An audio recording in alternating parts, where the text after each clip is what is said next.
但係佢知道石梨佢應該係可能係翻咗我記得佢應該係翻。我媽咪同我講，佢係翻咗將軍澳先，就一路可能跟住去咗石梨咯。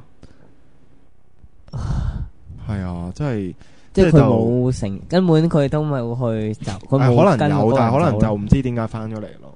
咁就我自己就覺得放心你咯。係，其實我自己就即係你話有啲咩特別感覺冇，但係就即係我覺得如果係咁嘅話，佢真係一個好好嘅人咯。係真係一個好好嘅人咯。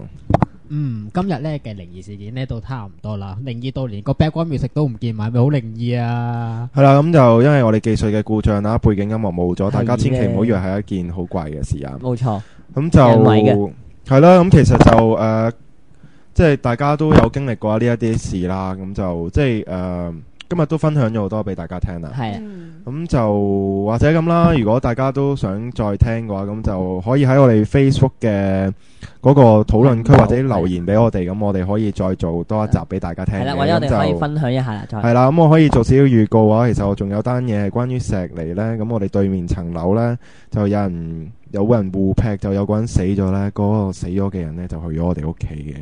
你屋企係最鬼頂。咁就即係做個預告先啦。咁今日嘅節目都差唔多嚟到呢度啦。好啦，多謝晒大家收聽。多謝大家收聽啊，拜拜。拜拜。